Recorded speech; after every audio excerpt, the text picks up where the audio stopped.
नमस्कार. कधी विचार केलाय का की विज्ञानातले मोठे मोठे शोध त्यांची सुरुवात नक्की कुठून होते? एका अगदी छोट्याशा कल्पनेतून. आज आपण बरोबर त्याच कल्पनेबद्दल बोलणार आहोत, जिला आपण हायपोथेसिस किंवा परिकल्पना म्हणतो. चला तर मग बघूया की एक साधा तर्क, एक साधा अंदाज वैज्ञानिक शोधाचा इतका भक्कम पाया कसा बनतो. म्हणजे मूळ प्रश्न हाच आहे की एक साधासा अंदाज, एक गेस, तो सायंटिफिक इन्व्हेस्टिगेशनचा म्हणजे वैज्ञानिक तपासाचा आधार कसा काय बनू शकतो. हाच प्रश्न आपल्याला या सगळ्या विश्लेषणात मदत करणार आहे. चला बघूया हा प्रवास एका साध्या अनुमानापासून ते त्याच्या एका शक्तिशाली स्ट्रक्चर्ड वापरापर्यंत. ओके, तर सगळ्यात आधी ही परिकल्पना म्हणजे नेमकं काय आहे हेच समजून घेऊया. तर बघा, हायपोथेसिस म्हणजे काय? एकदम सोप्या भाषेत सांगायचं झालं तर हा एक लॉजिकल आणि टेस्ट करता येण्याजोगा अंदाज आहे. कशाबद्दलचा? तर दोन किंवा अधिक व्हेरिएबल्समधल्या म्हणजे चलांमधल्या संबंधांबद्दलचा. आणि हो, हा अंदाज तुमच्या रिसर्च प्रॉब्लेमवर आधारित असतो. यात 3 शब्द खूप महत्त्वाचे आहेत. एक, ते लॉजिकल म्हणजे तर्कसंगत असावं लागतं. दुसरं, ते टेस्टेबल म्हणजे तपासता येणारं असावं लागतं. आणि तिसरं, ते व्हेरिएबलशी संबंधित असतं. आणि यातली सगळ्यात महत्त्वाची गोष्ट कोणती असेल तर ती म्हणजे कुठलीही हायपोथेसिस ही टेस्टेबल असलीच पाहिजे. म्हणजे प्रयोग करून, निरीक्षण करून किंवा मग डेटाचं विश्लेषण करून ती तपासता आलीच पाहिजे. कारण जर ती तपासताच आली नाही तर मग ती फक्त एक कल्पना उरते, एक आयडिया. ते एक वैज्ञानिक साधन बनू शकत नाही. सिंपल. ही संकल्पना काही आजची नाहीये. अनेक विचारवंतांनी, अनेक तज्ज्ञांनी यावर विचार केलाय आणि तिला अधिक स्पष्ट केलंय. चला बघूया की हे एक्सपर्ट्स काय म्हणतात. उदाहरणार्थ जॉन डब्ल्यू बेस्ट काय म्हणतात बघा. त्यांच्या मते हायपोथेसिस म्हणजे एक तात्पुरतं जनरलायझेशन, एक अशी धारणा ज्याची व्हॅलिडिटी म्हणजे सत्यता अजून तपासायची बाकी आहे. म्हणजे बघा, ते अगदी साधं काहीही असू शकतं, एखादा अंदाज, एखादी कल्पना, आणि हीच गोष्ट पुढे जाऊन तपासीचा आधार बनते. किती सोप्या शब्दात सांगितलंय. आता क्लिअर सेल्टेस यांच्या व्याख्येमुळे आपल्याला व्हेरिएबल्स ही संकल्पना अजून स्पष्ट होते.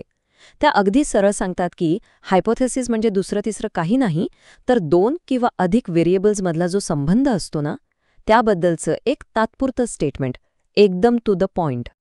आणि वुडवर्थ यांनी तर याला आणखी सोपं केलंय. त्यांच्या मते हायपोथेसिस म्हणजे काय, तर एखाद्या गोष्टीचं, एखाद्या घटनेचं तात्पुरतं स्पष्टीकरण. म्हणजे आपल्याला काहीतरी दिसतं आणि ते का घडतंय याचं एक तात्पुरतं उत्तर म्हणजे हायपोथेसिस. ठीक आहे, तर आता आपल्याला हायपोथेसिस म्हणजे काय याचा एक अंदाज आलाय. पण गंमत अशी आहे की संशोधक एकाच प्रकारचे हायपोथेसिस वापरत नाहीत.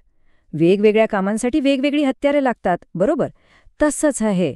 चला संशोधकांच्या या टूलकिटमध्ये डोकावून बघूया. यामध्ये सगळ्यात महत्त्वाचे 2 प्रकार म्हणजे नल आणि अल्टरनेटिव्ह हायपोथेसिस. या एकमेकांच्या अगदी विरुद्ध आहेत. नल हायपोथेसिस, ज्याला H0 म्हणतात, ती एकदम नकारार्थी असते. ती म्हणते नाही, ह्या व्हेरिएबल्समध्ये काहीही संबंध नाही. उदाहरणार्थ, शाळेचा अभ्यासक्रम बदलला तरी विद्यार्थ्यांच्या निकालावर काहीही फरक पडणार नाही. याच्या अगदी उलट असते अल्टरनेटिव्ह हायपोथेसिस, H1. ती म्हणते फरक पडतो, म्हणजे नवीन अभ्यासक्रमाने निकाल सुधारतो. आणि गंमत म्हणजे संशोधक अनेकदा हेच सिद्ध करण्याचा प्रयत्न करतात, म्हणजे नल हायपोथेसिसला चुकीचं ठरवण्याचा. आता हे तर झाले मुख्य प्रकार, पण याशिवायही काही प्रकार आहेत. जसं की डायरेक्शनल हायपोथेसिस. ही नावाप्रमाणेच दिशा दाखवते, म्हणजे योगा केल्याने स्ट्रेस कमीच होतो, जास्त नाही. याउलट नॉन डायरेक्शनल हायपोथेसिस फक्त एवढंच सांगते की काहीतरी परिणाम होईल, पण तो नेमका काय असेल हे नाही सांगत. आणि एक असते वर्किंग हायपोथेसिस. ही संशोधनाच्या अगदी सुरुवातीला कामाला येते, एक तात्पुरता मार्गदर्शक म्हणून. ओके, तर हायपोथेसिस म्हणजे काय हे कळलं, तिचे प्रकारही पाहिले. पण सो व्हॉट? संशोधनात याचं एवढं महत्त्व का आहे?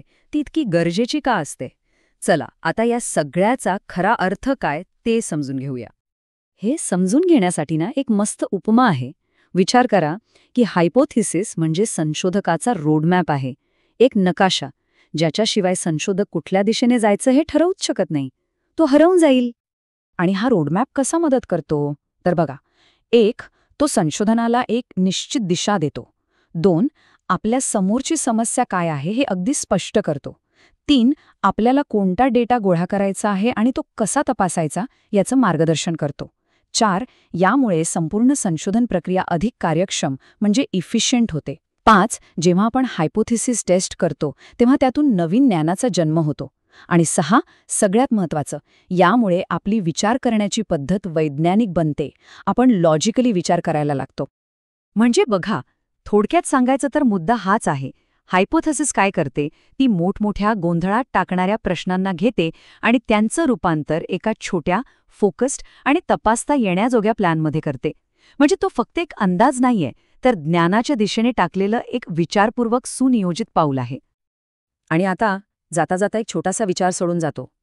आपल्या रोजच्या जगण्यातली अशी कोणती हायपोथेसिस आहे जी आजच्या आज आपण तपासू शकतो? समजा रोज सकाळी लवकर उठल्याने दिवसभर जास्त फ्रेश वाटतं, ही एक हायपोथेसिस झाली. किंवा रोज 1 तास व्यायाम केल्याने रात्री चांगली झोप लागते. खरंच असं होतं का?